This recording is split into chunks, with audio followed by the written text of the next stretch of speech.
Steve Bootista sounds spooky.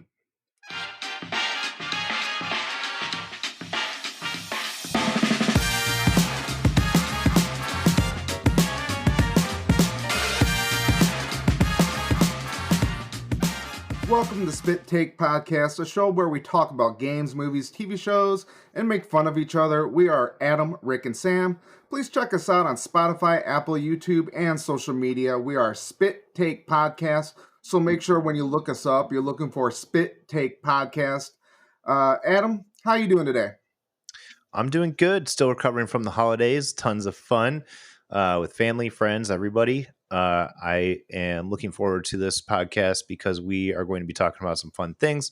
Starting off, we'll be talking about the new Steamboat Willie horror movie that's coming out. Jason Momoa and Dave Boutista are in a buddy cop movie, and we're going to have some pitches of our own buddy cop movies. And then Rick has some things to say about Godzilla -1.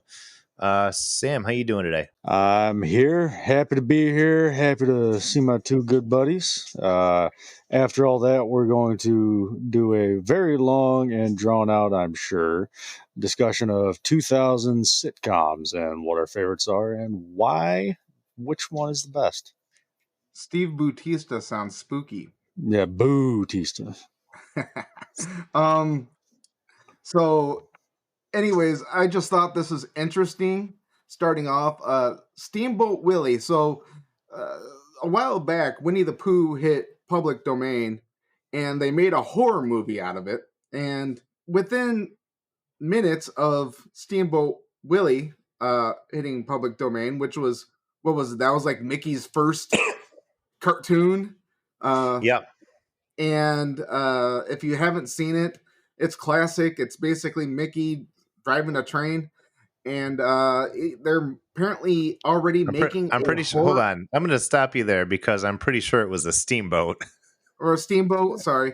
Off to a great start. 30 seconds in, Steamboat Willie driving a train. Yeah, well, I was going to say something about myself, but it wouldn't be woke. It's already made into a horror movie, and it's blasphemous. And Disney tweeted out it's only been like 2 hours, like right after this happened. And one thing I think is funny. Apparently, something happened. I don't know if this is true or not. This teacher played the Winnie the Pooh. What is it? Blood and Honey movie for this 5th grade class or something like that, and the teacher wasn't paying attention, and the kids were like telling him to turn it off, and he wasn't paying attention, and kept the movie playing. I saw that article. I don't believe that for a second. There's no way they knew that they didn't know. Absolutely not. I think it's funny because I've been watching horror movies literally since I was 4, and I never told my mom to turn it off. I just sat and watched in horror, and had nightmares like a real man, and I grew a beard when I was 4, and ate raw spaghetti. Yeah, well, so this public domain thing is pretty funny because I remember when Winnie the Pooh hit public domain, and I think like that day I sent a comic from Cyanide and Happiness over to Sam. And it was a picture of, and it was like a comic strip, and it has like, Winnie the Pooh, like, I just hit public domain. And then all of a sudden, all these other public domain characters came in and they started having an orgy. And Sam just wrote back to me, no. Yes, you do not sully the great name of Winnie the Pooh. It was so, not right. I'm so interested, and I'm so surprised that Disney, being as powerful as it is, didn't find a loophole, didn't find any way to stop this from happening. I mean, maybe they're still doing it, but with all the stuff that they've done, all the money they've put into things, I'm just surprised that they weren't able to maintain it. Because I know they were fighting for it for a while because he's not just like a character, he's a mascot. He's like a symbol of the company. So they were trying to keep it based on that. Now, is it Steamboat Willie or is it Mickey? Steamboat, because they are... So Mickey, they are two different characters. Yes, well, so I think it's Mickey Mouse hit public domain. Obviously, it started off as Steamboat Willie, but I think it changed to Mickey shortly after. Maybe we'll look into that and do a fact check at the end of this episode. Or, It's the Steamboat Willie hit public domain. Okay. All right. My mistake. Well, Steamboat Willie then, which is basically Mickey Mouse. Right. The original, but no character. gloves. No gloves. Right. Yeah. So part of me kind of wonders when you talk about why couldn't they maintain it? Maybe they didn't want to. That could be. Maybe there's money to be had with it hitting public domain and it turning into a horror. Maybe there's some reason it happens, and it happened with Winnie the Pooh. You see what I'm saying? Yeah. Why? Because it happened. Why did it happen with Winnie the Pooh?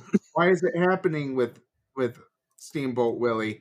Because it could just have been as easily fought for with Winnie the Pooh, who is a classic character.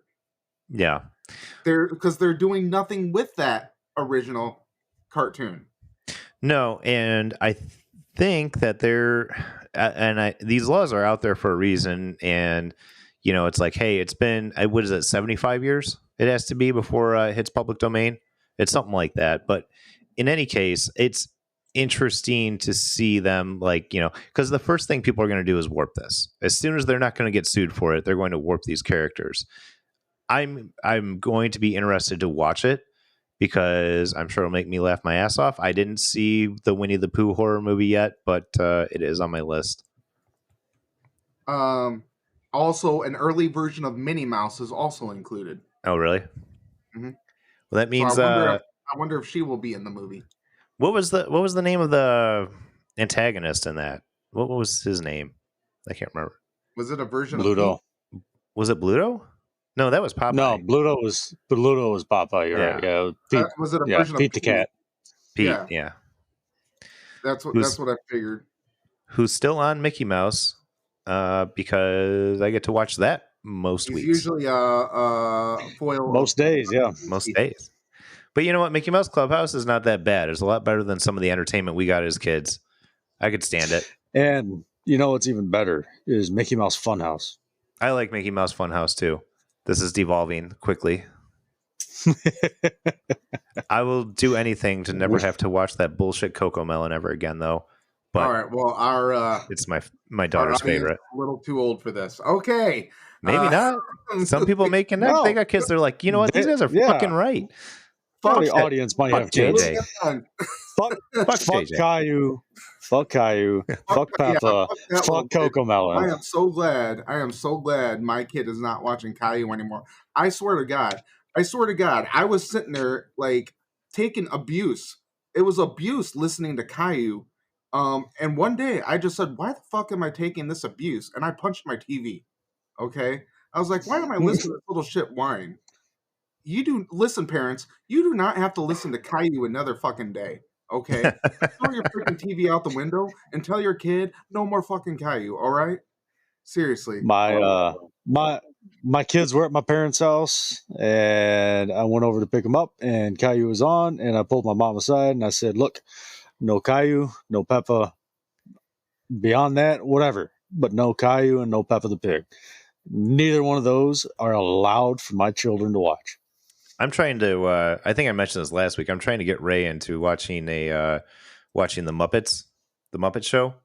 That is that's one that's a classic. I love watching that show, and it's been on Disney Plus. So I've been trying to get her to sit and watch that with me. She hasn't quite grasped the concept of Muppets yet, but when she was a baby, she used to be very entertained by the songs.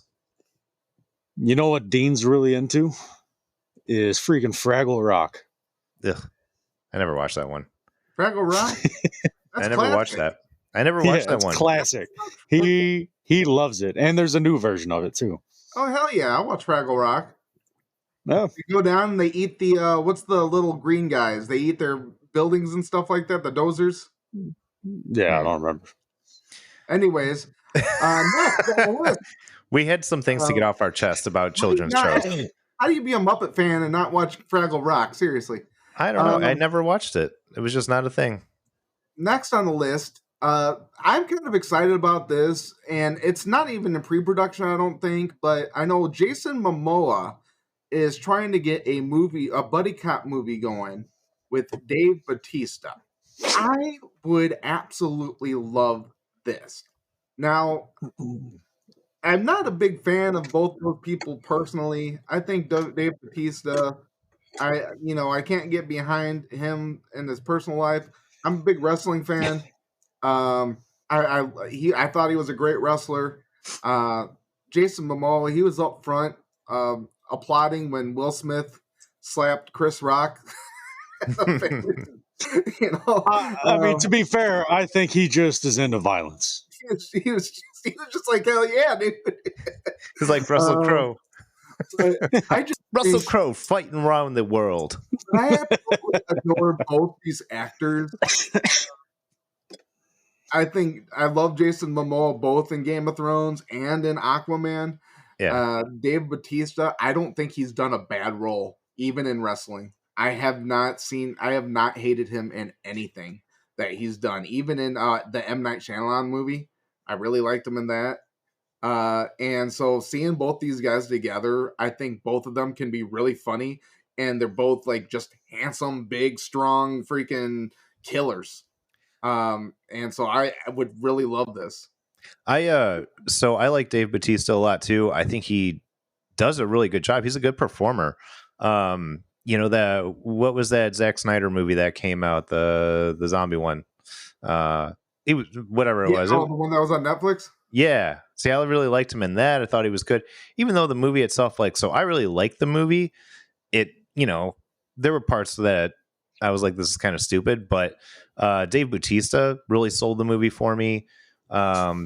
He was really good. And the Guardians of the Galaxy. Who is Dave Bootista? I'm still confused. What am I saying? There was a time when Dave Bautista tried to come back in wrestling, and he was wearing all blue, and he left and got mad at the fans. He said, "I'm never coming back," because they kept chanting "Blue Tista," and he was so because they were making fun of him for wearing all blue. You know what? I say names. He's a real sensitive guy. He really is. He looks like this big, strong badass, but he is so sensitive.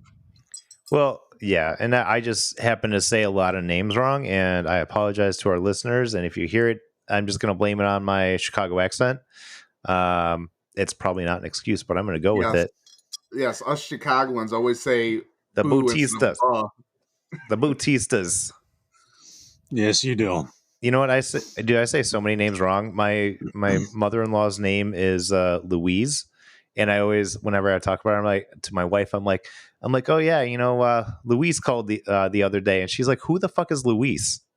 And I'm like, Louise. She's like, Louise. I'm like, Louise. Yeah. I don't know. You guys got one of the worst Chicago accents I've ever heard. Dude, I don't know. I'm from the border of Illinois and Wisconsin. We talk differently. It's top 400. Yeah. But okay. So, anyways, Dave. Now I don't want to say it. Dave, say it. Say it. Dave Bautista. Okay. Dave Bautista. Anyways, I like him in a lot of the things he's in. Guardians of the Galaxy, he was amazing. Knock at the Cabin, I haven't seen. Was it Army of the Dead? That was the name of the movie. It was driving me crazy. Army of the Dead. And again, I really liked the movie. I thought it had a lot of fun action in it.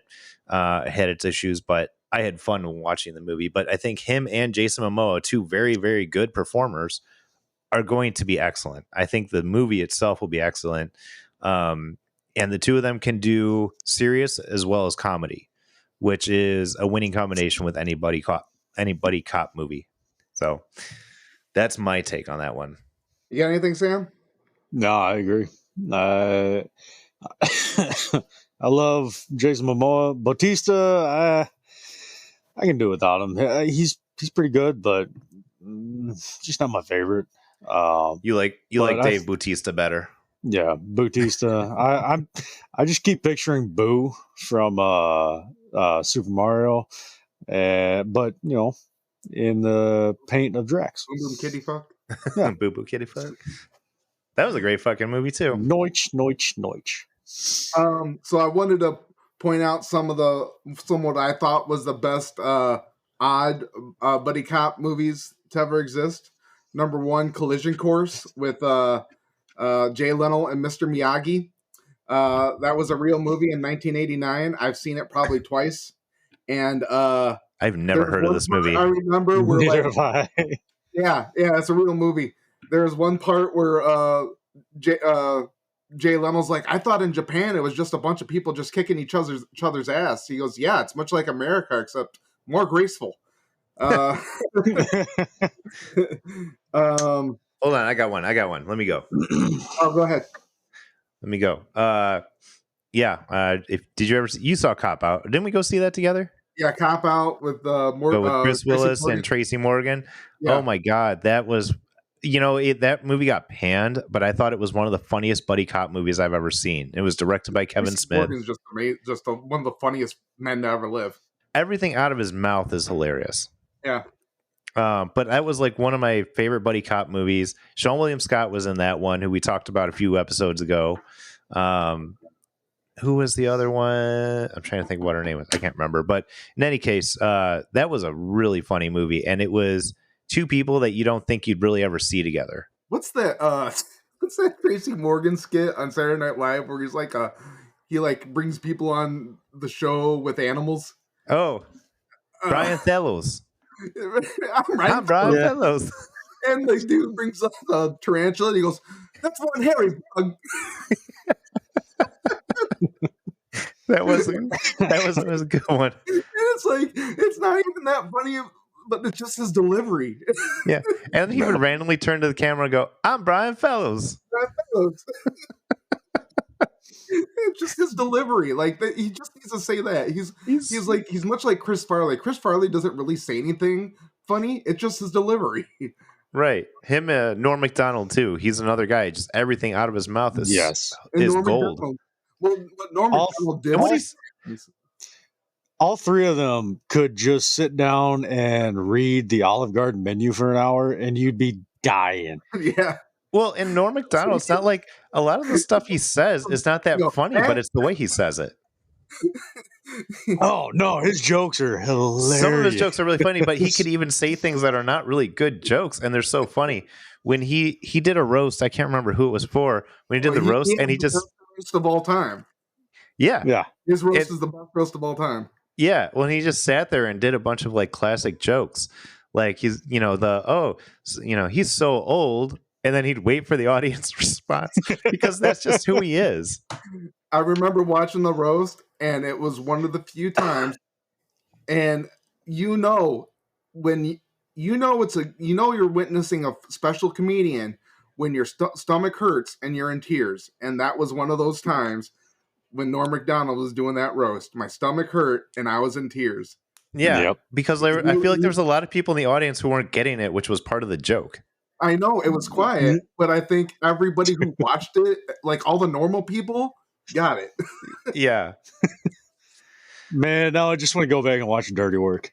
Yes, Dirty Work. Jeez. If you like a lot. I just love when they're going around the mafia house and they're hiding fish and they're laughing at each other. And then the mafia guys come back. They just shoot each other. Yeah, they're just in the other room and they're just like shooting each other. And like the mafia guys are shooting each other and they're just standing there holding the fish. And it's like a good 2.5 minute segment of them just standing there holding fish while all these sound effects are going off. Like the camera just stays on them. And then they walk out, and as they're walking through the foyer, it's like squishy. I wholeheartedly believe that the only reason that scene was that long is because of Norm. Because he would do that stuff all the time. He would wait and just sit there and let the audience get uncomfortable and then let them finally find the joke. And it was amazing every single time. And the other bit in that movie that will crack me up every single time is like when they're in the prison. No, I was going to say when they're in the prison. When they're in the prison and he's like telling Horatio Sands, he's like, you know what happens to people like us in prison? And he's like, what are you talking about? And do that. Yeah, and he like whispers to him like to tell him what it is, and like Horatio Stan's just sitting there like, what? No. And he's like, you've never heard this? And then like the guys come up to him and they like take him out of there, and he comes Yeah. back and he's pulling his pants up, and he's just Yeah. that's ridiculous. That's ridiculous. Yeah. His bit about it being ridiculous. That's ridiculous. That's ridiculous. Ridiculous. And he's like, he just got raped in the ass, and he's just so calm about it. I fucking love that movie. That's a good movie.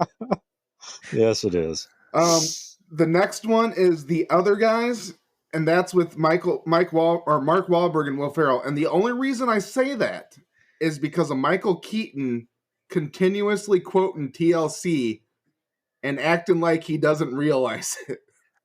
I love that movie. That's a good one. That's only because of Michael Keaton. Other than that, Well, that's good. And then the whole thing in the beginning where Samuel L. Jackson and The Rock are, the badass cops and everything, and they jump off a building to catch the bad guys and just fall to the ground and die. Like, it's something that you would see in an action movie, and like that happened. And it was just kind of out of the blue, because even in the credit, it's not the credits, the trailers, it shows them like they're a more prominent part of the movie, but they're really only in the first like 5 minutes. right. 10 minutes maybe. But yeah, that one kind of subverted expectations. They made a lot of jokes about action movies, which I thought was hilarious. But I like that one too. But it was, I think, the beginning of the Mark Wahlberg Will Ferrell relationship, because Daddy's Home is, I think they should make a part 3, because I really like those movies. They were good. I watched the first one. I did. I watched the second one. The second one's a Christmas movie. I watch it every year. I've been, for probably the last 3 or 4 years, I've been watching it, and I do like, and that's because John Lithgow and Mel Gibson are hilarious together. They are pretty good. I really want a Mel Gibson, John Lithgow kind of like roommates show. Yeah. And then the last one, which just comes out of nowhere, is Detective Pikachu. Okay, I did watch that. That was a funny movie. Cop movie. Come on. That was okay. Yeah, it's technically a buddy cop movie, kind of. I think you're killing Sam.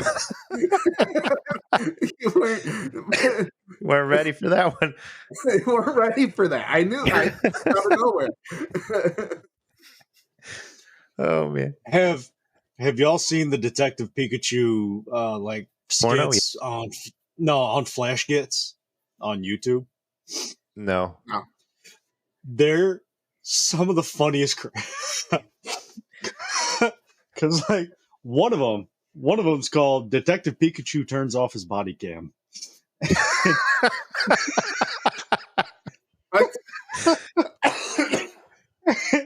And the other one, he's getting like interviewed by his boss. His boss is like, "Why do you keep only killing the brown Pokemon?" What? Fucking send that to me after this. Send that to me. I'll do that. No, it's on YouTube. It's hilarious. Oh, I think it's on Netflix. I was like, wow. No, that would be great if it was on Netflix. No, it should be. There's this dumbest thing on Netflix, like Pokemon Day Spa or something like that, and it's the dumbest shit I've ever seen. That sounds dumb. It is, because it's literally like a spa for Pokemon. I thought it would be like a show, but it's literally like a spa. It's like Pokemon going in for a spa. Anyways, and then I wanted to. I don't know if you guys came up with any, but I had some that I put together that are stupid. Listen. I got one that I want to pitch, and I was talking to you guys about. Yeah, no, I was talking to you guys about it earlier.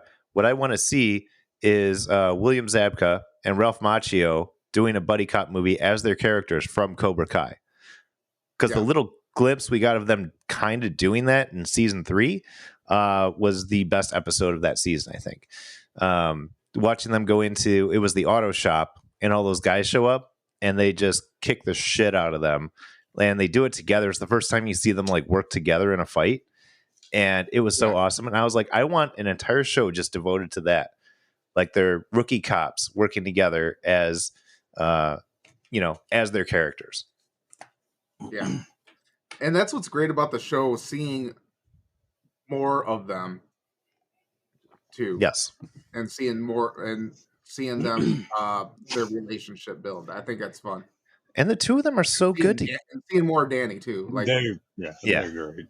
Yeah, they need so the show has done such a wonderful job of bringing these characters back into the mainstream, and William Zabka, who, like, neither of them I think had that, extreme of a career. I mean, obviously Ralph Macchio lives on just like Karate Kid, like that's what he's always going to be known for. William Zabka is going to be known as the stereotypical 80s bully. That's what he is, because he was the bully in Karate Kid. He was the bully in Back to School. And I think he had a few other parts too doing that. But you watch him, and like when he, the first time I was introduced to this concept that he's the good guy was How I Met Your Mother.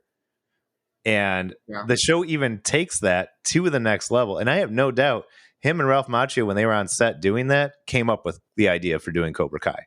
Yeah. But it was the first time I've been introduced to that idea. And then you get into Cobra Kai, where they're kind of like leaning into that and showing both sides of it. Like, okay, so he's not the truest bad guy. Like, it's just different opinions, and you get to see him, like, how he grew up. They do some flashbacks and like him talking to his dad for exposition, and you kind of learn a little bit more about him, and you're like, damn it, like they write such a great fucking story there. Don't you think it's? Go ahead. Don't you think it's interesting that like shows like this and like all these '80s movies and stuff are being like told or retold or rebooted or continued? Now it's like the people that were kids, like our ages, were watching it, and now they want to continue creating it. Like it's Absolutely. like our generation is like, hey, let's continue it now. You know what I mean? Absolutely. And I think that is part of it. I think that that's a huge thing. Like, I mean, if somebody came to you and, in your 40s and said, hey, do you want to direct the new Ghostbusters movie? You're like, hey, I'm not even a director. I'll go do this. 100%. Like, I loved that when I was a kid. Yeah. And you probably do a better job than what's his name? The guy who did the 2016 one. But it's like when I was a kid, it was like, oh, Paul you Feig. can't read comics anymore when you grow up. You can't like this stuff anymore when you grow up. And it's like now it's like, hell yeah, you can. Yeah, you can continue having fun and loving the stuff you loved as a kid when you grow up when you're 40, 50 or something like that. You know what I mean? And I've always told you can't love that stuff anymore. Yeah. And they used to drill that into your head that like that's child stuff and everything. But I think I really honestly think because of the movies, it made this stuff a little bit cooler. It made it more mainstream. As much as I dislike The Big Bang Theory, I think it brought a lot of sight into like comic books, nerds, geeks, things like that, right. That people are like, oh, these things can be kind of fun. Right. I will give it credit for that. It did create kind of a new wave of culture. Sam, thoughts? Still with us there, buddy? You got any thoughts? I was spaced out. I had a thought, and then I let you go first, and I lost it. So, but yeah. Okay, we got the thumbs up to move on. Okay. Okay, here's. I'll stop talking for a while. Sam, you can talk. I'm going to mute myself and just sit back. No, please don't. Here, let me do this. Amber Heard and Brie Larson, the Poop Avengers. That's so fucking stupid. Hans Gruber and Kevin McAllister, Die Alone. No, god damn it. Are these just going to be dad jokes? These are all just freaking puns. Ash Williams and Ellen Ripley. Ash Williams and Ellen Ripley. Ash and Ripley versus Alien and Evil Dead. That one's not even clever. That's not even a pun. It's just words put together. That's the name of the movie. It'd be fun. I guess. I don't know. Okay. Go on, Sam. Just say what you got to say. Okay, I have two. So we all love Lethal Weapon. Uh-huh. I want a remake of Lethal Weapon with Donald Glover. Ooh. And instead of a Mel Gibson character, I want a Velociraptor. I Okay. want Donald Glover to act against the Velociraptor, and the Velociraptor doesn't talk. It just screams and yells, and he's got to keep it from killing people the entire time. So that's my first one. The second one is I want Velocicop. Yes, Velocicop, more or less. Lethal Raptor.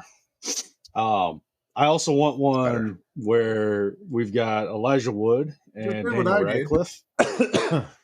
Elijah Wood and Daniel Radcliffe, but they are not playing detectives. They're thrown into we've got to figure out who did this murder. Elijah Wood plays. I'm sorry.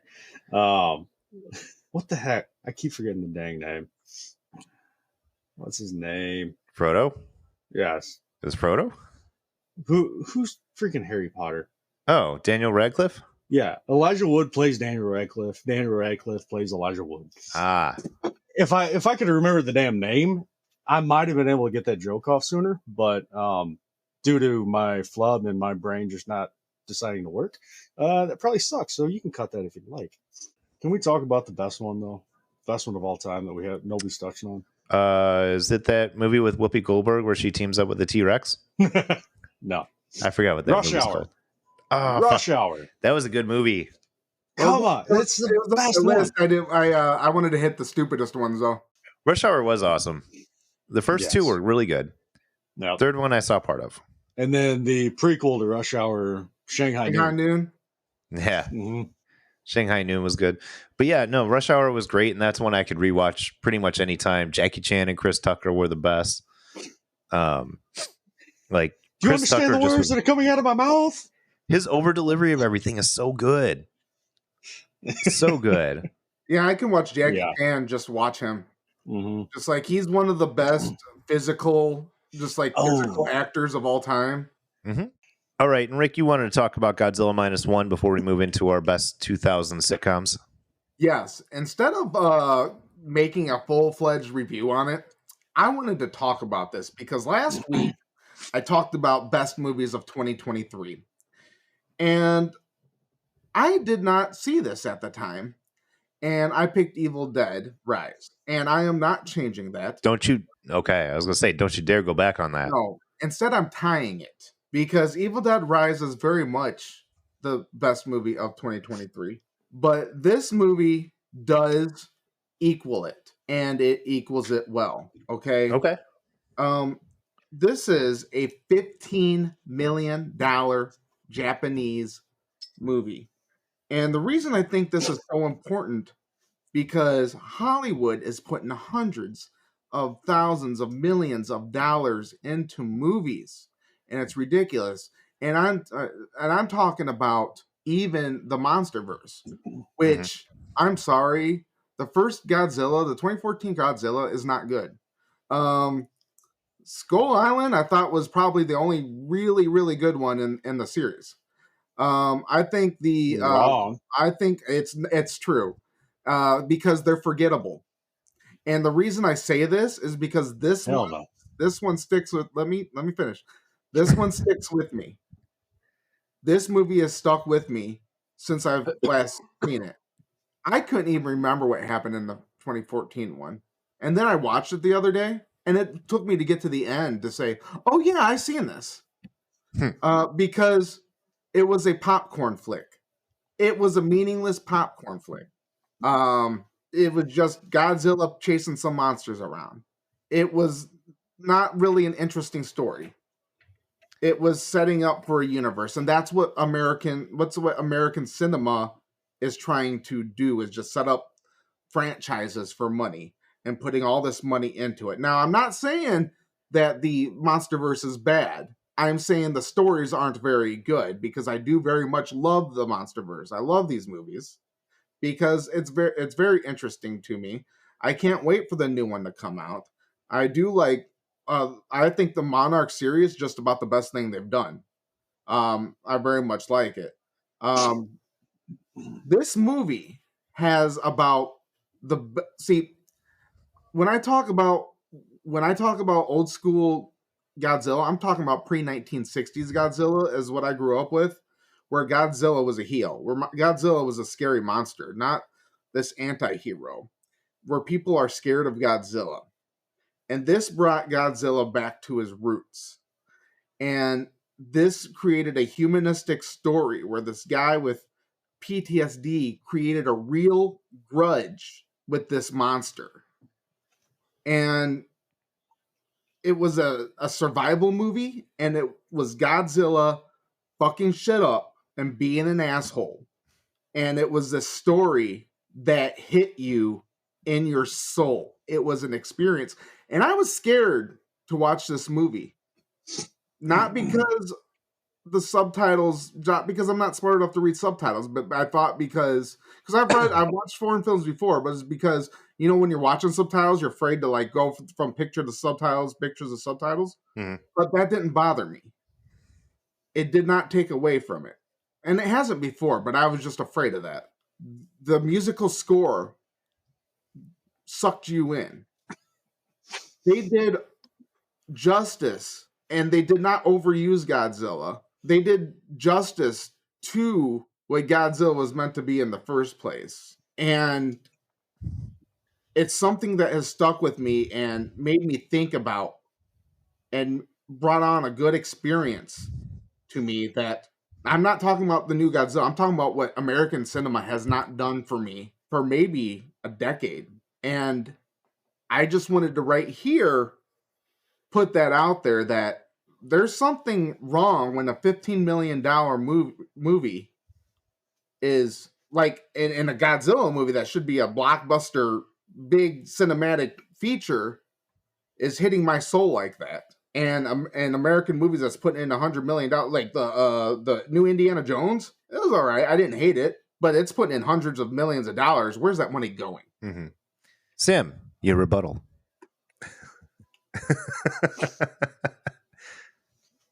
Even back in 1954, when the first Godzilla movie came out, that started off as just a monster flick, but that's what they've always been. They've always been monster flicks. Godzilla, in like the third movie, became, and he's not a good guy, he's not a bad guy, he is a true neutral character. He just wants to live, and that's it. That's really all there is to it. He wants to live, and if something's going to get in the way of him living, he is going to fight it, and he's going to kill it, and he is going to shoot his atomic breath down their throat. Fucking alpha. Yes. Now, the 2014 Godzilla movie was still a good movie. It was a good movie. It's not classic cinema, you know, Maltese Falcon, Rosebud, but like it's still a good movie. It still has a coherent and understandable plot. If you're gonna watch that and tell me you're not gonna remember it, okay, I'll believe you, but I'll believe that you weren't paying attention. So, and you were high or drunk or one or the other. So, and go ahead. No, go. You finish. I thought you were done. No, you go ahead. I was going to say, I'm kind of in the middle of you two, because, well, I didn't think it was the greatest Godzilla movie I've ever seen. I thought it was still a good movie. There were things that I wanted to see more. When I saw it, I was expecting a lot more of the kaiju battles, and we didn't see a whole lot. And I kept getting pissed off that they were cutting away as Godzilla was about to fight the monster, and that pissed me off. And so that movie is memorable because I remember that part. Those couple of times they did that, but then it was worth it in the end to watch that big fight. Because what were they doing in that movie? They were doing what they did in the early Godzilla movies. Yeah. It was about the people and their reaction to how the monster was doing, or what the monster was doing. It wasn't about the monster. It was about the people, which is what we've always learned in all of these monster movies, is it's about how the people are dealing with what's going on. It's the same with Jurassic Park. It's the same with Dracula. It's the same with every single monster movie. The real monsters aren't the monsters. It's the people. It's the zombie movie. It's the same thing. It's how the people are reacting to the zombies. It is not the zombies. It is how the people are reacting to Godzilla. It is not Godzilla. You don't have to see every single fight. The fights can be in the background, and you just have to know, hey, he leveled an entire city. He leveled Tokyo. Tokyo is gone. It's these people here still trying to live. It's these little midgets on an island singing to raise Mothra. That like Godzilla does not do half as good a job with the humanistic story that -1 does. Well, I we haven't seen promise you. -1, and we're not saying that it doesn't. I I'm promise saying you. that That's what I'm 2014. saying. That's what I'm saying. That it doesn't do a good enough job. There are gripes I have with it. I'm not saying it's a horrible movie. I'm saying when I look at it and I look at really good movies, I don't think it's that great of a movie. Fair when I enough. look at what I think is a good movie. Well, I think we've put our. what do you Oh, go ahead. what are you putting it up against in that situation? What are Well, you right now putting I'm it putting it against up as a against great movie? -1. But Okay, something I, that maybe me and I Adam look have at seen. I look at what kind of experience does it give me? What kind of feeling does it give me? If I'm going to look at Godzilla, does it give me the feeling I get when I've watched a Godzilla movie when I was a kid? Mhm. -1 gave me that feeling. Godzilla 2014 did not give me that feeling. Skull Island gave me the feeling of watching King Kong when I was a kid. When I watched Wonka the other day, some of those songs, a little bit of that, gave me the feeling of watching Willy Wonka when I was a kid. So when I watch a movie like that, I want the kind of nostalgia that goes with that. Okay. All right. Well, let's let the So- fans decide. If you've seen the movies, make sure to drop us a comment. Let us know what you think. If you've seen both movies, let us know which one you like the most. Sam, do you have one last thought? Yeah. So I know both y'all love Skull Island. Mhm. I think it's a good movie, but to me, that movie is less of a King Kong movie and more of a all the other monsters on the island movie, because it spends way more time on all the other monsters on the island, and that's my only complaint with Skull Island. I've got to put that out there. I know there's going to be very few people that agree with me, but it's bothered me ever since I saw it the first time. Hey, live your own truth. I Yeah. love Skull Island. I do think that is one of the best they've had in the MonsterVerse so far. Although I've liked all of them. They've all been good in my opinion. They're all Well, good in that's their own ways. Don't get me wrong. I do love the MonsterVerse, and I'm very excited to see the next one, only because I do love universe movies, and I love watching them connect, and I love the creativity of the monsters and everything, and how the world connects. But when I'm looking at how the stories connect, I don't think it. What I'm talking about is how the stories connect. I think there's more elements to love about it all than just the story. You see what I'm saying? Sure. When I'm looking at -1, the actual story will, when you watch that movie, that actual story will rock your fucking ass. Okay. Is what I'm saying. Like, I'll go watch it. Can we so I want to watch -1. mhm. I will watch it when I'm able to. I just feel like it was very well written, is what I'm saying. Yeah, no, I've been looking forward to it. I really do want to see it, like, badly. But I've heard in the last couple of weeks about a Godzilla movie I hadn't heard of before that came out in like 2016. Yeah, I Shin heard that Godzilla. one too. Yeah. Let's all try and watch that, because I want to see how everybody's take on that one, because I've heard really good things about it. Which one? Shin Godzilla. I Oh, think Like it's on the part of Tubi or the part something. of your leg. I think I've seen it on Tubi or something. Oh, all right. I'll take a look. I love Yeah. those movies. I'm happy to do it. All right. Let's move on to the topic of the day. Topic of the day today is our favorite 2000 sitcoms. We all have the ones we love the most written down, and we all don't agree. Let's see. Who should we do first? Adam, All right. why don't you go through your list, or at least part of it? I'm going to go through at least a few of these. And I know that we created these lists on a single document, and me and Rick have a lot of crossover. It looks like me and Sam got some crossover too. So I'm going to I'm just going to start with my top three. So the first one I'll put out there is Scrubs. I absolutely love Scrubs. It's one of my favorite shows that's ever played. It had 8 seasons, 8.5 seasons, we'll call it. Because they tried to do like a soft reboot of it and it didn't really work out. I still thought it was funny, but it didn't work out as a show in the end. But Zach Braff was great in it. Donald Faison was great. Sarah Chalke was great. I mean, just love the entire cast. They were so funny. I love the gag humor they do in it. And I'm not a big fan of the gag humor, but I thought they did it really well. But I think the thing I like most about Scrubs was their ability to go from being really funny and outrageous and comedy to having very serious moments.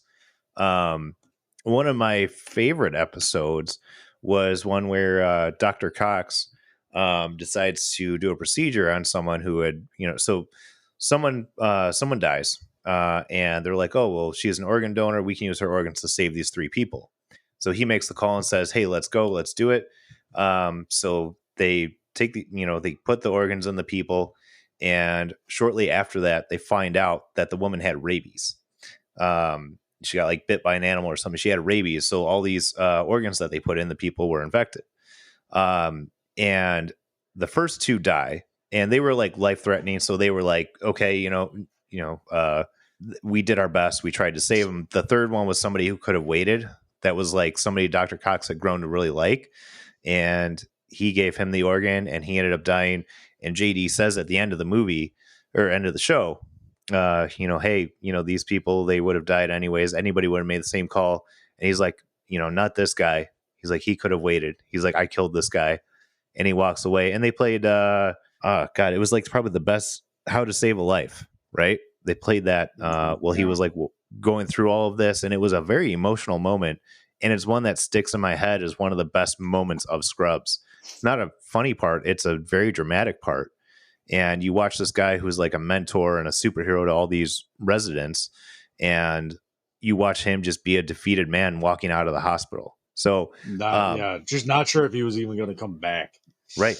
And there's just all these moments like that. There's a lot of like really interesting feelings on it. John Ritter played JD's dad. And after he died in real life, they killed his character off in the show in, a very emotional way, teaching people to deal with death. But I think that was just such a phenomenal show. And I laugh every single time I watch it. Bob Kelso is the man. Everybody loves Dr. Cox. Bob Kelso to me was just this old bitter asshole that I strive to be in my old age. One day I will be him.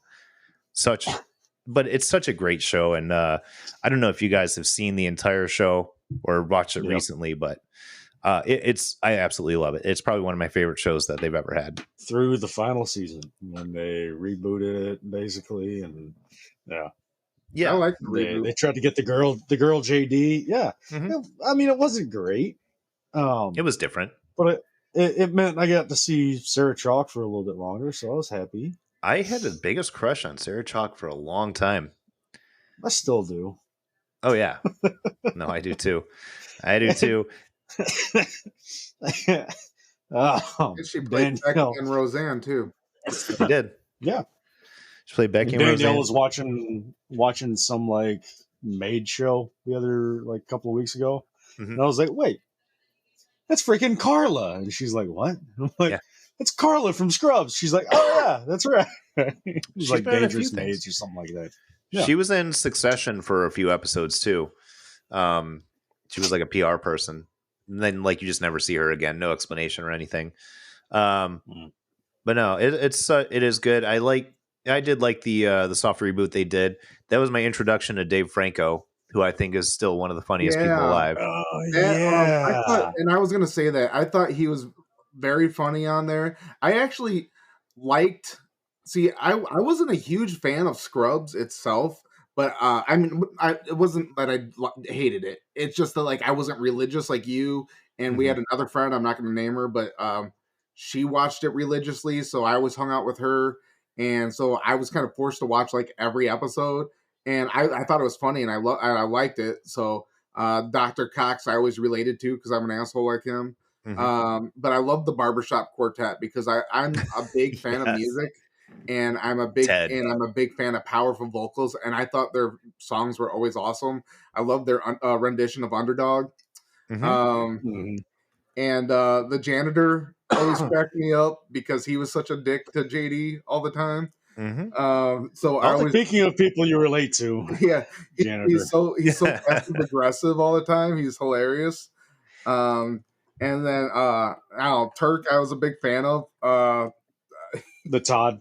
The Todd was funny. Yeah, I know the Todd. So like, I know all the characters and everything. I know the whole deal with it. So, and it just seemed like there was a time in the 2000s where there were so many freaking hospital shows. Oh my god, it was There just was The janitor. Sorry, just another go ahead. hospital show.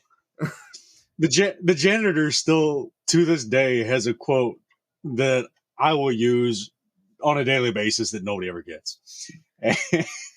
It's when JD pops up in like the janitor's window of his bathroom,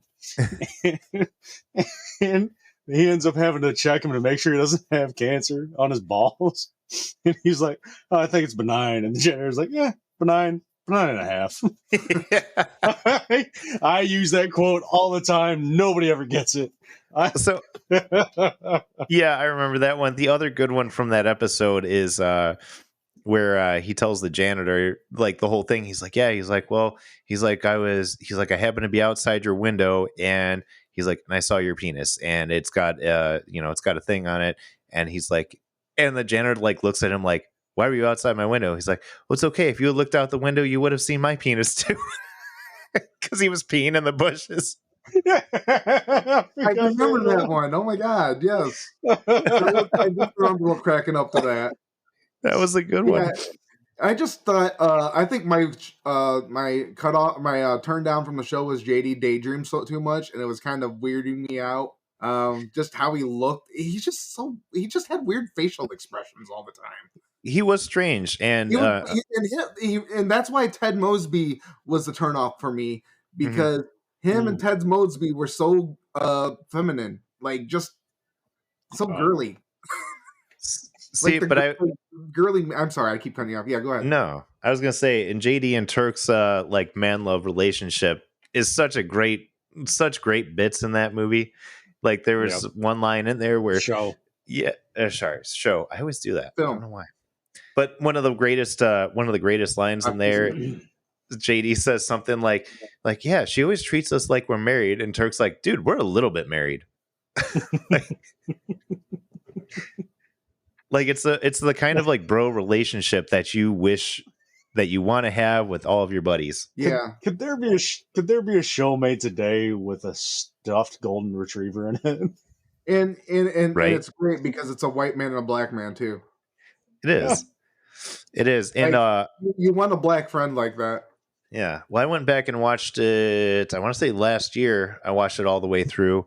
And there were some scenes that they cut from there, and I guess rightfully so nowadays, but there was a couple of episodes where I'm really one in particular that I'm thinking of, where Turk had convinced JD to go to this frat party in blackface, and Turk was going to go in whiteface, and JD walks up and he's like, "Are you sure that this is going to be okay?" And Turk's like, "Yeah, it's fine. As long as you're with me, it's all good." Because they're at like a black fraternity. And then all of a sudden, Turk sees something and walks away. And then they open the door and just stand there and see JD in blackface.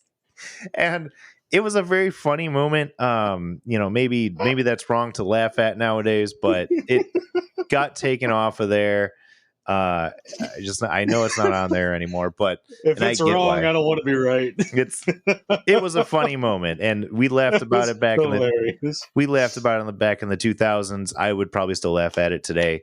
I understand it's probably a sensitive issue for some people, but I thought it was funny.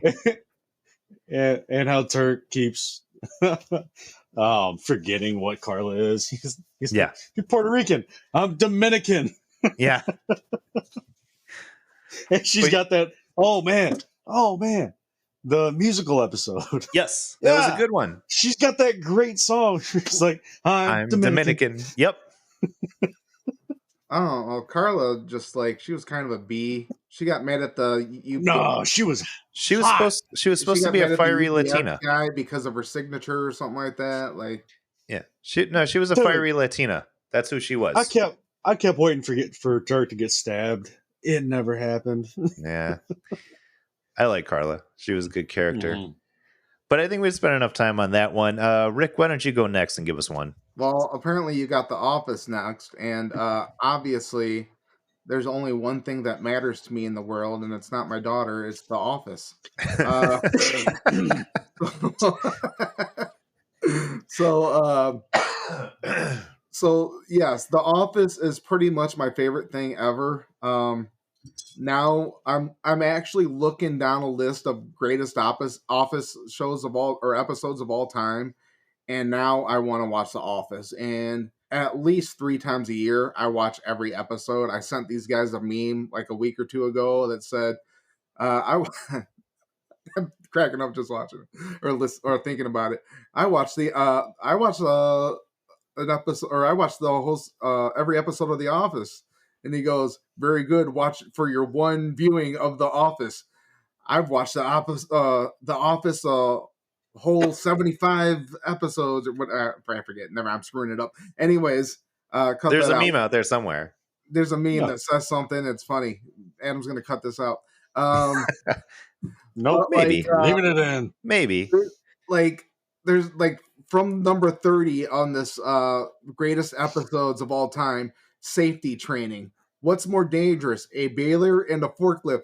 Because Michael kept trying to use the baler and they wouldn't let him use the baler. Okay, He kept trying to I found your meme. Okay. Office noobs. I just finished The Office for the first time. Office fanatics. Congratulations on your one series viewing. I have 70, each one better than the last. Yeah. That's Dwight. Yep. So Michael wants to prove to the warehouse that working in the office is just as hard as working in the warehouse. So he's going to pretend to be suicidal and jump off the building. He's got the big He's got the trampoline. bounce house. So he The bounce house. Yeah, it was he the orders bounce a house. bounce house to jump on top of. He tried a trampoline at first. It's so stupid. with a watermelon. Yeah. And it's so funny. Yeah, and then the pranks in the show, like at the beginning of every episode, Jim pranks Dwight. I think Michael's the best character, but Dwight's a close second for me. But what else? There's something else I was gonna say. Well, and I think and then Michael's. Oh, I have to point out, and Prison Mike is about one of my favorite characters of all time. Top 20 character, not in my top 5. But Prison Mike, the worst thing about prison, the Dementos. You mean from Harry Potter? he's Prison Mike is he wanted to convince the office that the office was better than prison because they all thought prison sounded great because there was a black guy in the office that went to prison. Mhm. And so he put a bandana on his head and said he's been to prison before, and he called himself Prison Mike. yeah. And the whole show is just so fantastic. There's so many good episodes in there. Diversity Day is probably the one that made me keep watching The Office all the way through. And it was in the first season. It was like episode 2. But just the whole bit where he's like, he goes up to Kelly and he's got like, and he's like, oh no, he's like, you got to get into it and use the stereo. Oh, you want some cookie? You want some cookie? And I was just like, and I laughed so goddamn hard. And I was like, this show, I will watch the show forever. That was the episode that made The Office for me. And that's funny because that's the first season, and everybody hated the first season. But that's one of the best episodes ever. It is. I love the first season because I was watching it when it first came out. I remember seeing Michael, I don't know why I'm driving, Steve Carell. I saw him on Jay Leno talking about the show, and he's like, it premieres, Tuesday at this time. So I like sat there and I watched the first episode and I loved it. And I was talking about The Office, and nobody else from when I was in high school at the time, nobody else in high school was watching the show. And I was sitting there talking about it every week. I fell in love with it from the first episode. The second episode is what sealed the deal that this is going to be a good show.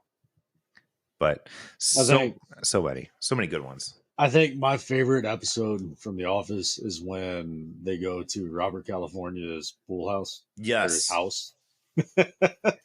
There's so many great parts of that episode. Man. Robert California was one of the best characters they ever brought onto that show. James Spader is the fucking man.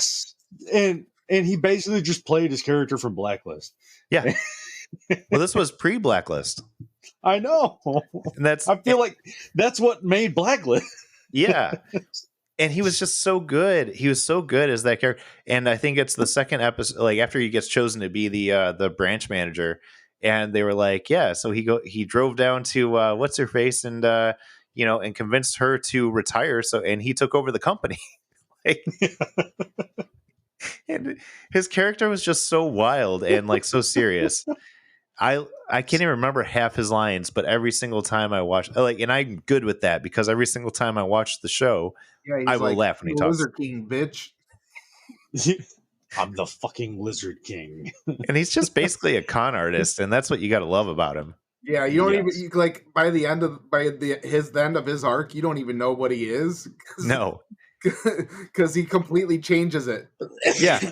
Because at the end, wasn't it something like he convinces the company to give him a bunch of money so he could go like work with, kids down in Africa or something? Yeah. And it's really just to like be with strippers and stuff. Yep. He was a great character, great addition to the show.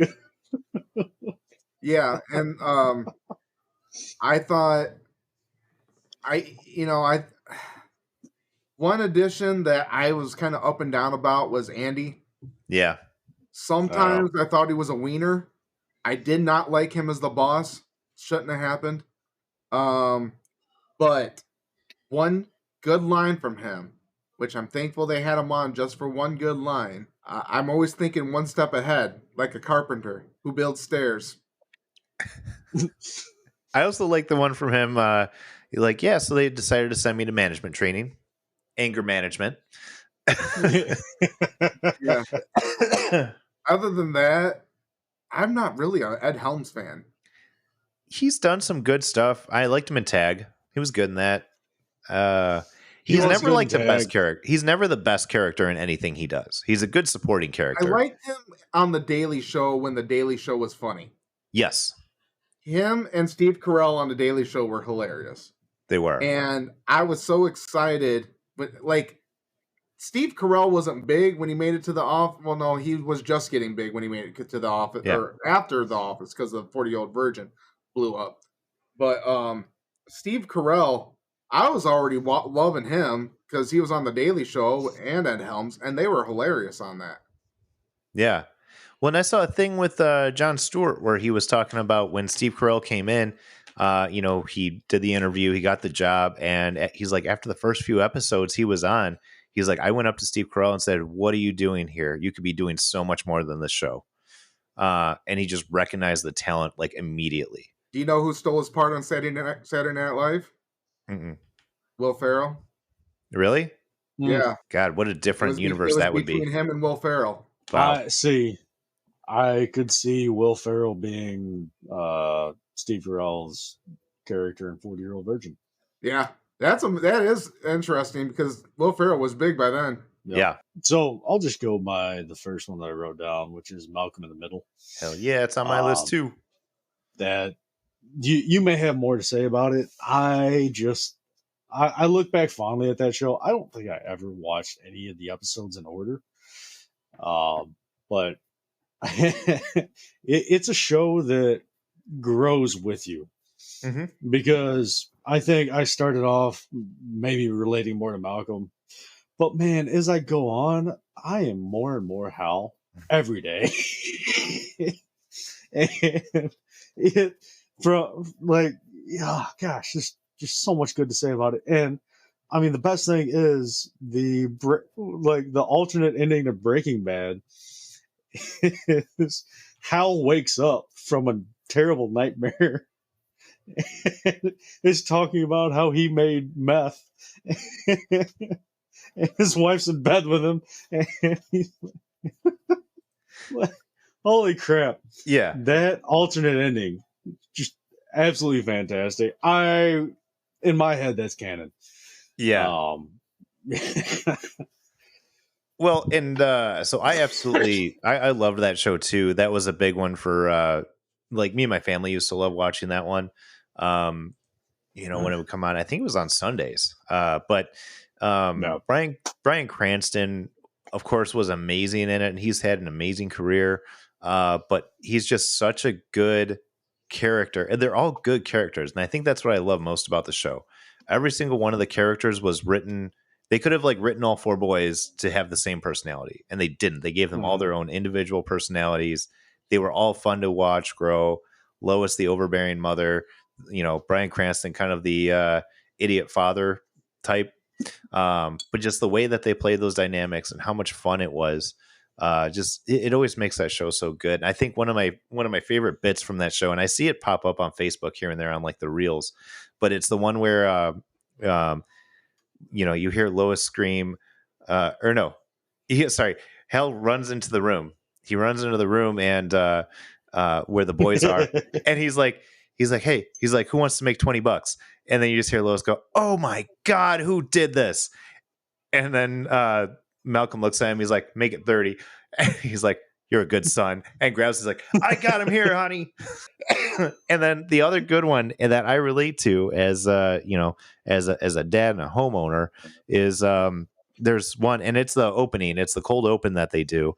And so Hal goes to change a light bulb, and then realizes he's he doesn't have the light bulb. So then he goes out to the garage and he's like, oh, well, this isn't working. And he goes to fix that. And he goes through a series of things where he just keeps getting sidelined. And finally, he's got his car's engine taken apart, and his wife comes in and she's like, I thought I told you to change the light bulb. He's like, what does it look like I'm doing? He's fixing his car. Oh my God. That was such a good show and so well written. The scene that I watched recently that made me crack up again is when Reese goes to military school. Uh-huh. And he's supposed to be a POW.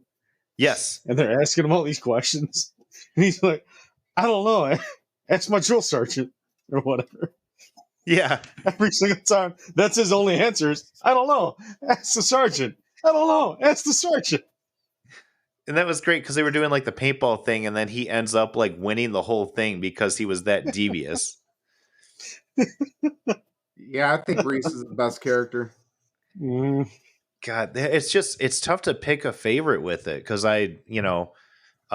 Reese just reminds me of so many kids I knew. Yeah. For if we're ranking the kids, it's Reese, Dewey, Malcolm. Well, so Francis was always one of my favorites too. Just the screw up older brother. And he had some of the best parts. Sorry, it was it Francis the one in the military? Francis was in military school. No, Yeah. that was Reese. No, Reese went to military school. Francis was the older one in military school. Yes, Francis, but Reese did join the army at one point. Reese was Reese was the one that was the asshole. Yes. But Francis was just the screw up older brother who was in military school. But and his stuff was always funny because it was always off to the side. He had these side stories going on different from the rest of what the family's dealing with. But one of the best things is when he's working on the ranch and Kenneth Mars is the ranch owner. And if you don't know who Kenneth Mars is, he's been in a lot of Mel Brooks movies. He was in Young Frankenstein. He was the police constable. He was in the producers. He was the Nazi who wrote the play about Hitler, or the musical about Hitler. He's been in so many great things, and he's so funny. And we were talking earlier about the people who just anything out of their mouth is funny, and he's one of those people. So as the kind of idiot ranch owner, the German idiot ranch owner, he was just so funny in that part, and just that I love to see that. And I think Francis, his story comes to a close at the end of the show, where he's where he's fighting with his mom because he, talking about like, oh, I don't want to do this or whatever. And he's telling his dad, he's like, he's working in an office now. He's like, Dad, he's like, I love it. He's like, on Friday, I get to wear a colorful tie.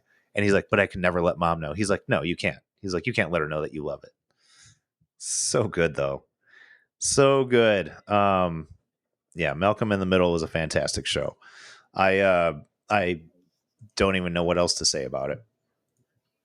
All right, what's next, Adam? Life All is right. unfair. Life That's is all unfair. you can say is life is unfair. Yeah, let's see, because I'm thinking if I want to do that one, I'm going to do it. Parks and Rec. I love Parks and Rec. It's a Yes. funny show. Amy Poehler is one of the funniest females on this planet, but also one of the funniest people on this planet. I will watch her in anything she's in. She always has the best parts. She cracks me up. Everybody, I mean, that was Chris Pratt's start. Everybody in that show, Nick Offerman, he's awesome. Aubrey Plaza, like all these people have gone on to have like some really popular careers. And Nick Offerman will always be the man as Ron Swanson. He will always be our Ron Swanson. And he has the best lines of anybody. And I think he was what introduced me to libertarianism. Ron Swanson is top 5 best characters of all time. And my mom and aunt actually went to high school with him. His parents still live in that town, and he does make boats and all that shit. He's apparently a very good woodworker. Yeah, like in real life. Like his family does do all that stuff. They live in that small town up there. My favorite line is, the only thing I hate more than liars is skim milk. Who's lying about being milk? It's water that's lying about being milk. Yeah. Yeah. He's had so many great ones, and we could probably just sit here and quote Ron Swanson for the next hour. So, yeah. Ron Swanson is a great character. Nick Offerman is a piece of crap. But the best line from the show is a thought up line on the spot by Chris Pratt when Lindsay or what's her name is sick with the flu, and Chris Pratt's over at a computer. He's like, Leslie, I put in all your symptoms onto the computer and it says you might have network connectivity issues. Yeah. Which the writers of that show were always pissed off at Pratt because they were like, we can write all day, every day, and he will come in there and make up something funnier than we could ever write on the spot. I've read about that too. Yeah. He's just very good at the ad-libbing. Another great line by Ron Swanson, though.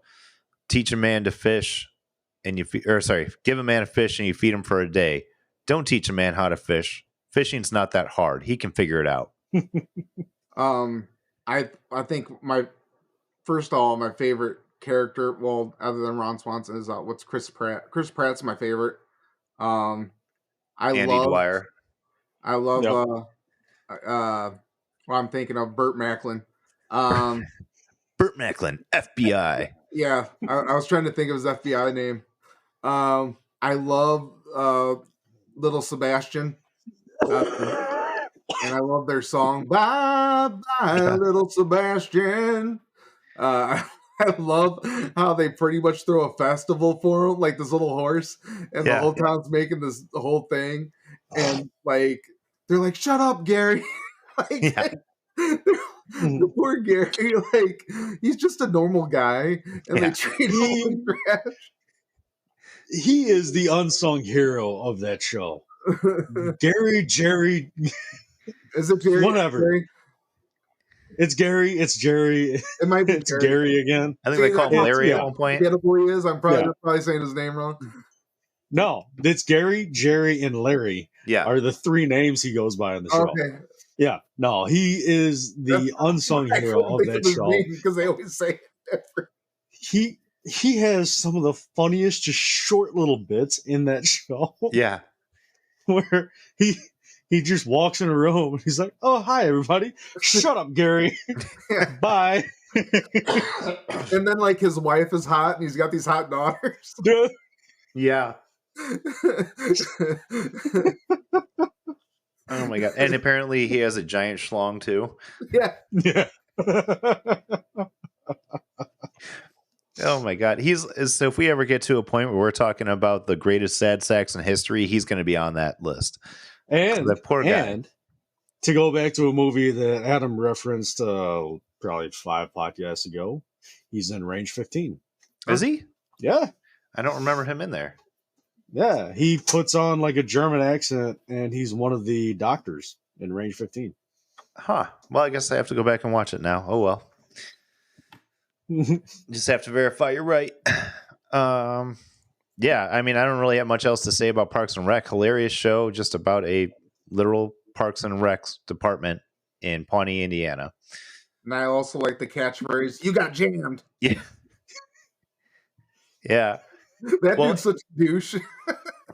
Well, in that show, okay, so the show did struggle to survive in the beginning.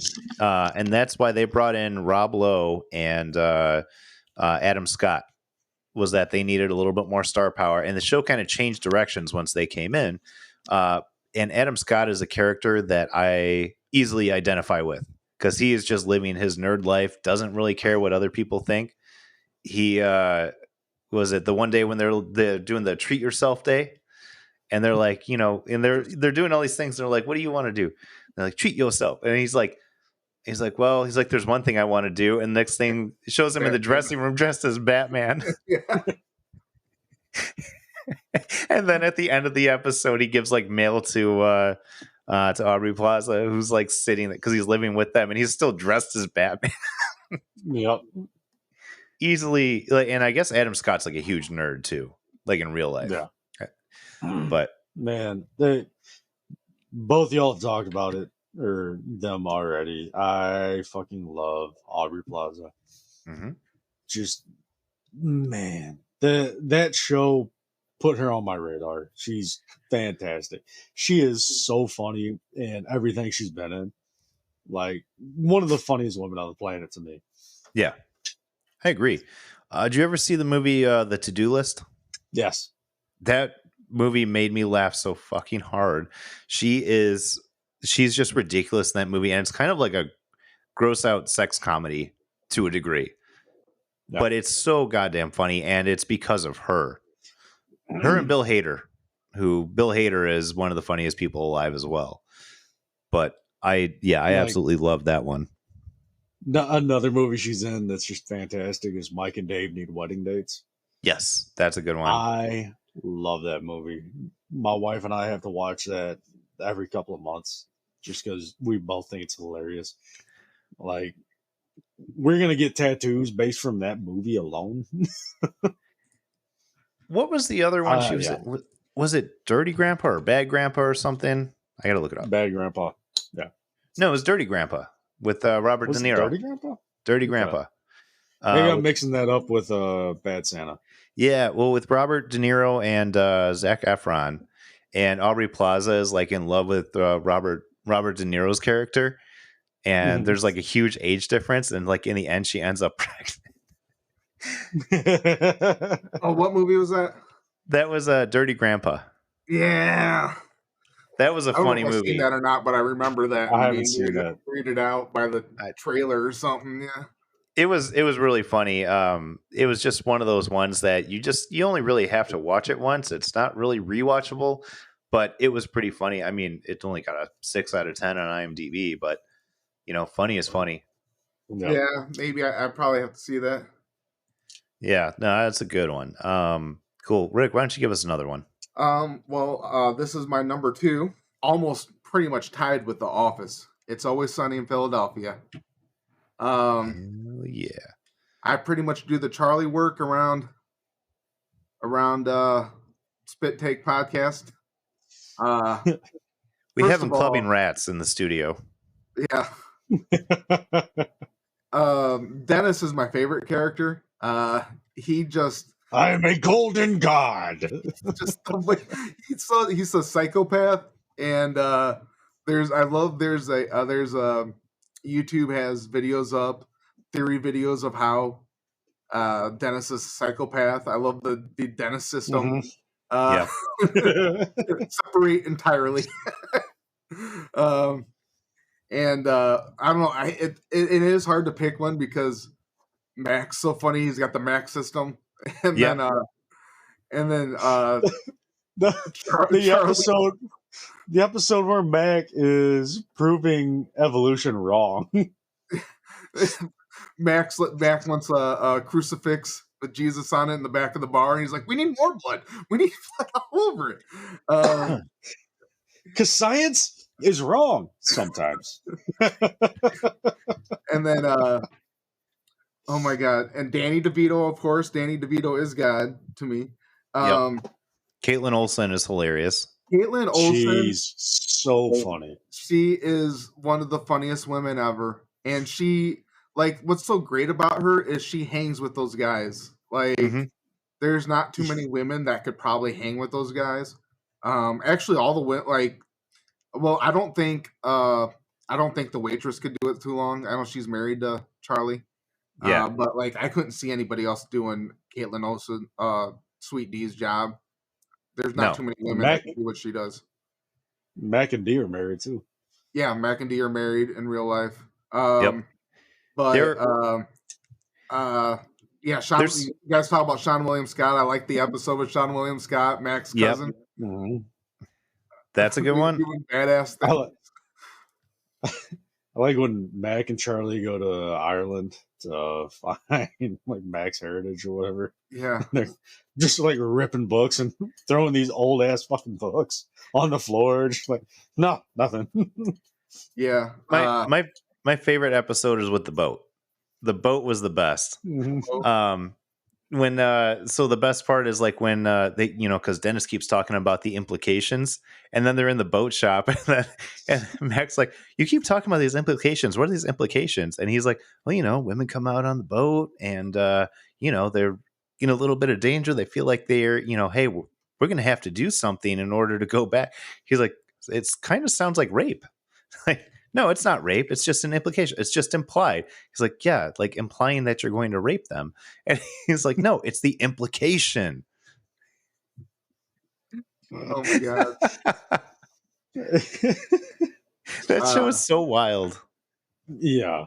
To me, that is like the newer age of Seinfeld. Yeah. They're all horrible people. They are. And somehow they get away with it. I mean, like, it's the same show to me. Well, which is not a bad thing. Seinfeld's one of my favorite shows of all time. Yeah. Amazing. Yeah.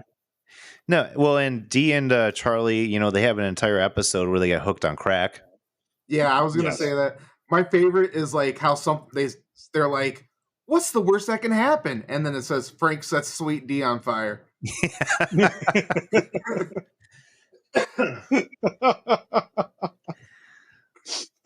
Oh my god, that show is just—it's so ridiculous, and I love it.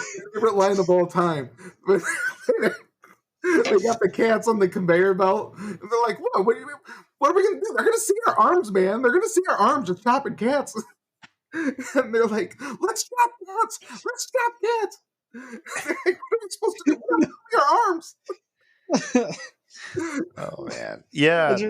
I love my favorite, I think, quote from that show is Charlie and was it Dennis or Mac? I can't remember. In that other bar, and Charlie's like, they really got a pirate in there. He's like, no, what are you talking about? Private? Yeah, it says pirate. Oh my god! I like when they're coming in and they're playing Psycho Killer, and they're like, "You got news?" And he's like, "I got some good news." They're like, "News." They're like, "Good music and good news. What's the occasion?"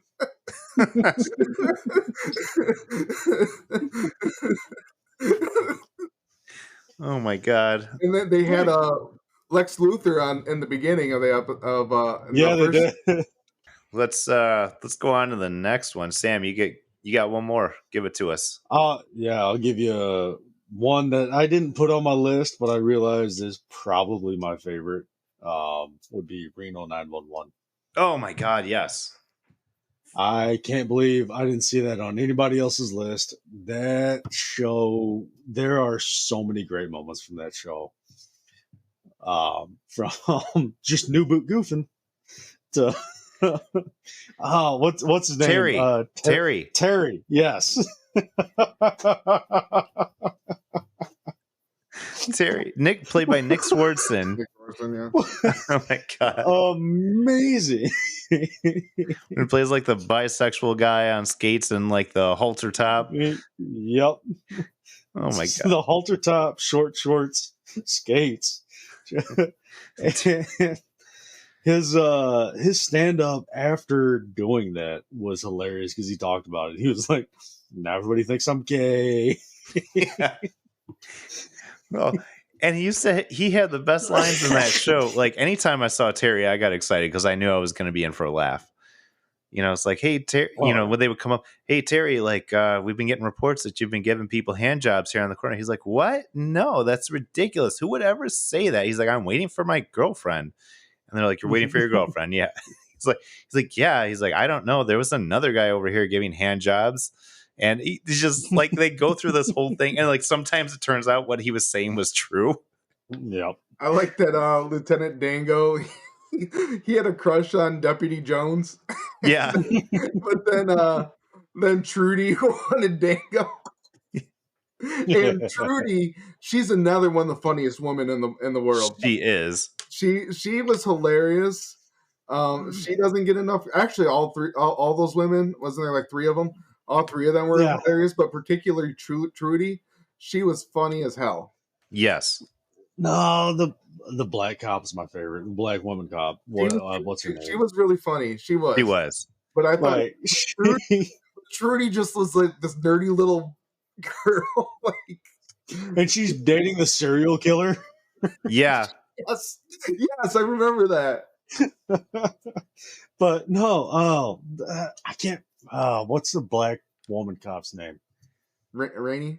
Her real name? No, just in the show. It's fine. That was, oh my God, I'm drawing a blank on her too, because I always thought she was hilarious in that. She was funny as hell. The white blonde cop, she was funny as hell too. But Renisha. I remember Renisha, played by Niecy Nash. Yes, I remember when they take like the big gulp cup and put it on her ass, and she's like twerking with the big gulp cup on her ass. So many great moments in a show like that. Oh man, I like their PSAs too. Well, and like that's a Danny DeVito show too. Yep, Danny DeVito produced it. Oh, did he? Yep. Oh, I didn't know. Yeah. If you ever, well, I mean, I don't know why you would get the DVD set anymore, but in the extras, like he gives a bit, like he's like, so you're watching Reno 911. He's like, I hear it's a pretty great show. I've never seen it. He just gives like kind of the intro to it, and but yeah, that's how I found out that he was a producer on the show. And Deputy Dangle only lives like 45 minutes away from you, Adam. Does he really? Yeah. Where does he live? Lives just across the border in Wisconsin. Then he's probably closer than that to me. I'm gonna go ask him if he wants to hang out sometime. We one of my old jobs serviced some of his equipment. No. Yeah. Serviced his equipment, huh? The dude that I sent out there was like, dude, he's the nicest guy in the world. He's like, I don't know who this guy is. He goes, but he's got a really nice house and he's just the nicest guy in the world. And he's like, we talked about electric trains for like 30 minutes. That sounds about right. I mean, I would believe that from him. But yeah, Reno 911, that's a good pick. I don't know how I missed that one because that is one of my all-time favorite shows. It's a great show. All right. I'll say let's do one more each. And I'm going to go with Community. Community is one of my favorite shows. It's my comfort show. I can turn it on anytime, watch any episode, can quote pretty much any episode word for word. It's basically the same thing that The Office is to Rick. I know every single episode in that show, and I liked it because it was smart. It had funny gags in the background. Like, they thought through all of it. They made a lot of pop culture references, which is one of the reasons I loved it so much. Because I got most of them. They're the best bit they ever did, and they did it across 3 seasons, was the Beetlejuice bit. Because they said Beetlejuice once in the first 3 seasons, and in the third season, when someone says it, there's a guy dressed as Beetlejuice walking by in the background. Mm-hmm. That is one of the best bits they ever did in that show. And they've done like a ton of other ones. And it's just, if you've never seen the show, it's funny. It's got Joel McHale. It's got Allison Brie, Donald Glover, just tons of like really good, funny people in there. And Danny Pudi. Thank you. Yeah. It's so good. And it just plays on pop culture. It's by the same creators as Rick and Morty, which I'm not a big Rick and Morty fan, but I love Community. But again, it's one I could just sit down and watch anytime. So, like that show, Joel McHale and Chevy Chase were the only 2 big actors that were on that show, and it put a lot of the other people on the map. Like even the directors, because Joe and Anthony Russo, we all know what they went on to do. Yep, they went on and they did they did Infinity War and Endgame and Captain America: Winter Soldier. Yeah. Yep. So, and they said that one of the reasons they got that part was because of Modern Warfare, the episode, I think second to last episode of season 1, where they did this big paintball battle. And if you haven't seen it, if you're interested in watching Community at all, watch this episode, because it will be the thing that will make you watch the rest of the show. And that wasn't even the best paintball episode. It wasn't. But that's the one that I tell everybody, like, start by watching this show, because everybody who watches it will watch the entire show. Because the first, like, half to 3/4 of the first season are just not great. They're okay. Yeah. It's got some funny lines, some funny parts, but they're not great. But once you get to the last bit, you kind of feel like they felt like they weren't going to have a season 2. So they were just like, fuck it. Let's just do whatever the hell we want now. Yeah. I remember that's how I got my dad into that show, was the paintball episode. Because I was like, you got to watch this. I was like, you're going to like it. And he watched it. He's like, what is this show? And he's like, this is awesome. And then we used to watch it and like text about it every week. Because it was phenomenal. Which season had the Western paintball episode? Because I think that was my favorite one. Second season. That's what I thought. Yeah. It was like Fistful of Dollars. It would be fantastic. 2-part finale. Yeah. And it's the best Annie's ever looked. Yeah. Oh, for sure. Like Shirley Bennett, Yvette Brown. She's been in a lot of stuff. You just like kind of know her face. Mm-hmm. She's one of those, like, you've seen her in something before. Yeah, she's a supporting character. She's in a lot. Kind of cool to see her take center stage. And she's great. Because she was in the office when Dwight worked at Staples or something. Staples. And she was like, him and that beady little eyes can go back to where he came from, and she was funny in that. She delivered those lines really well, because she was very charming in that.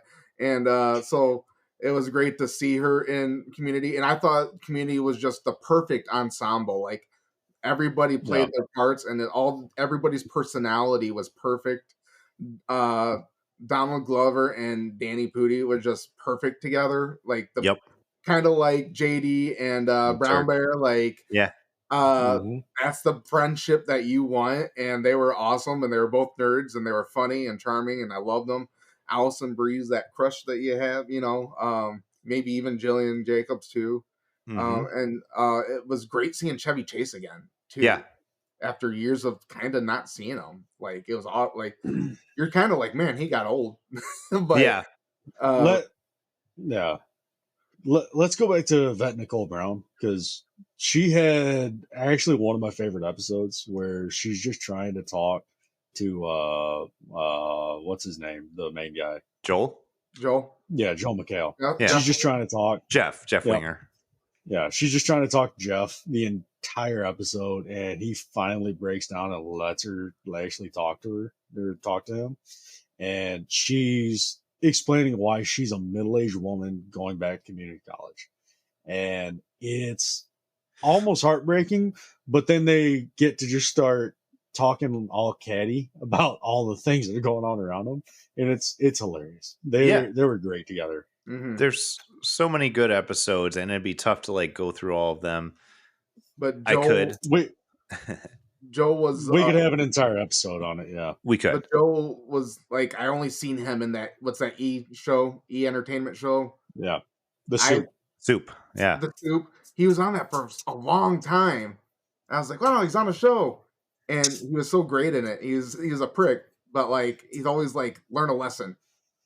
But who I really liked that was in that show was Ken Jeong. Yes. Every time he was on there, he was hilarious. Because he was crazy. Yeah. Yeah. He was so crazy, and that was what was best about him. He started off crazy and got crazier. He did. As the seasons went on, he got more and more insane. And then I was trying to think. Oh, so I was going to say Joel McHale, actually, he's on a new show now called Animal Control. It's actually pretty funny. It's kind of an office comedy type show.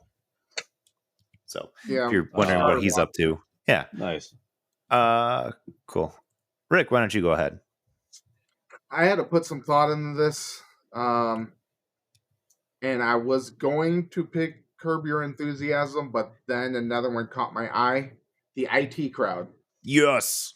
Because there is one episode which I think is the best. I believe it was like a 45-minute to an hour-long episode.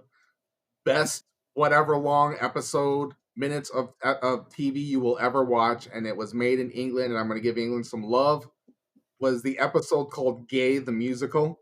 Yes. It is the best episode of TV you will ever watch, where the female, so the IT Crowd, and that is another nerd thing. Another nerd kind of show.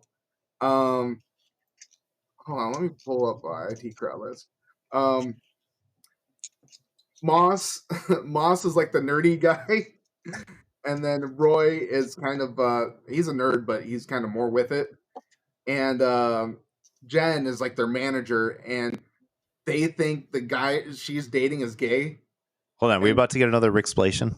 And yeah, kind of, and she's trying to prove them wrong. So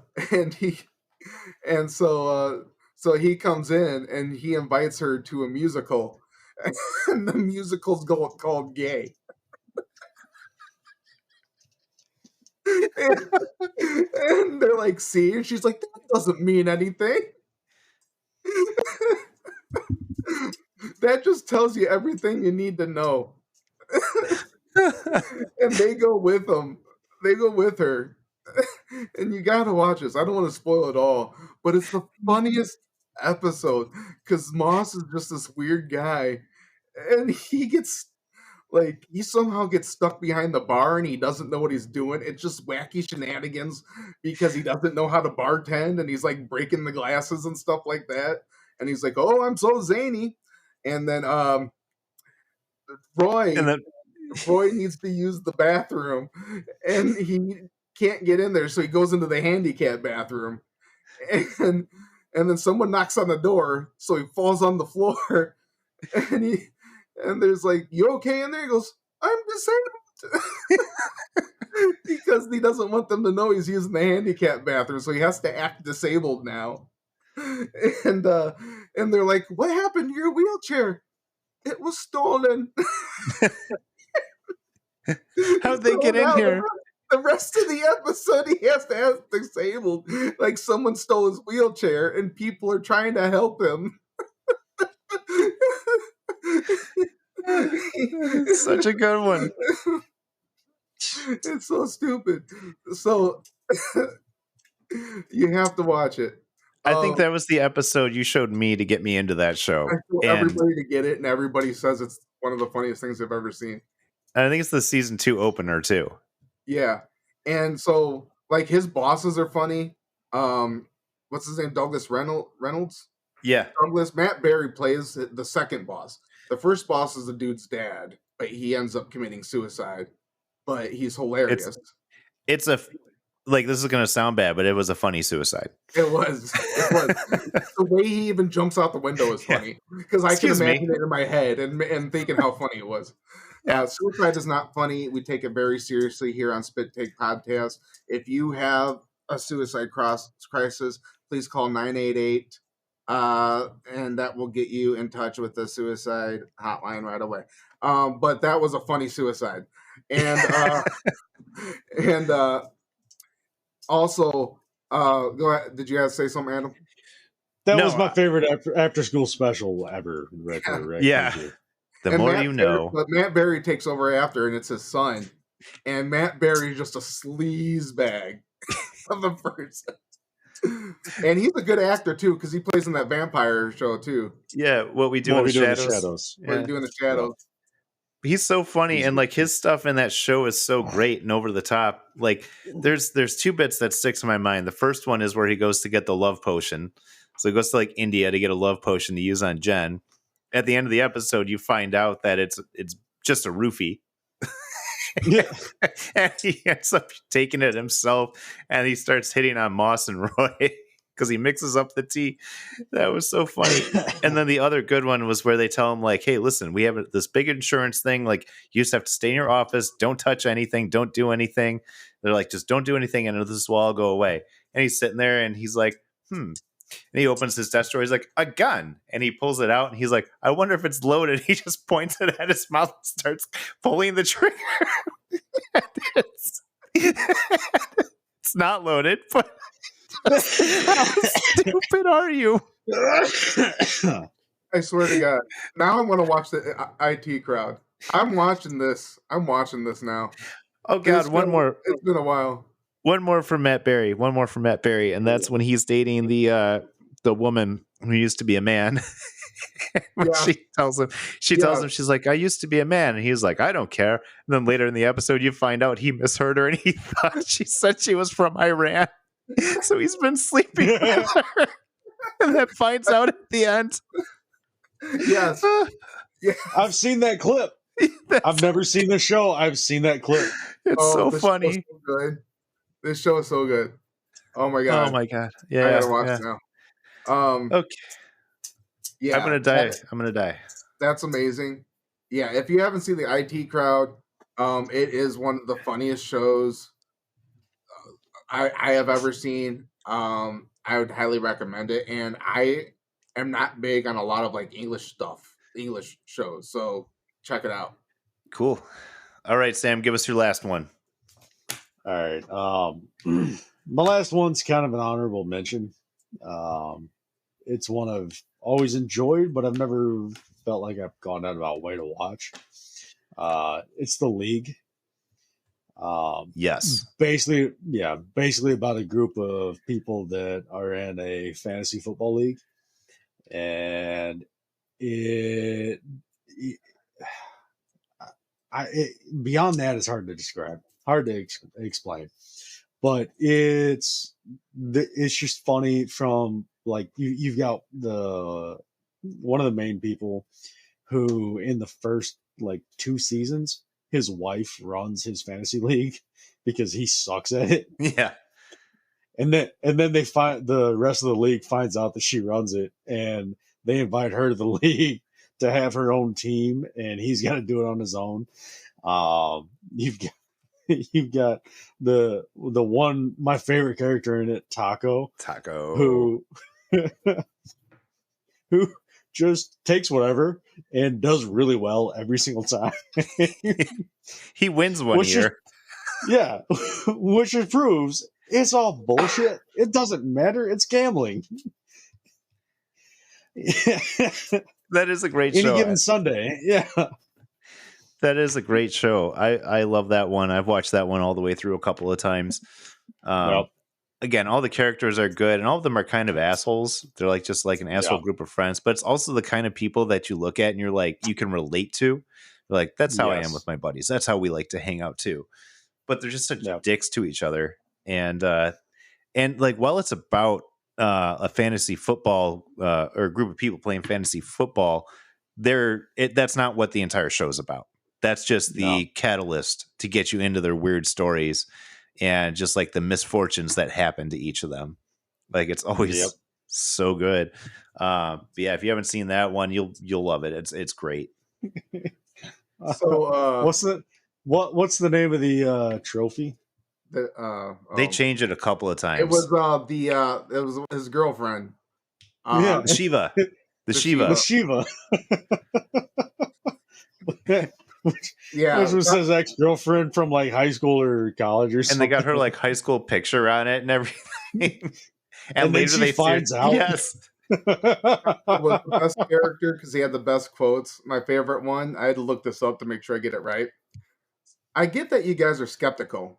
When Steve Jobs invented the first job, everyone thought he was an idiot. But today, everyone has jobs. And look how well Steve Jobs is doing. Taco is the best character. He was just high all the time. He had that cocaine toilet seat. Yeah. Oh yeah, Rafi was a great character too. Rafi was great. Yeah, he's freaking stupid. I love him. And it's another one of those shows that why would it be based here? But it's based just outside Chicago. Yep.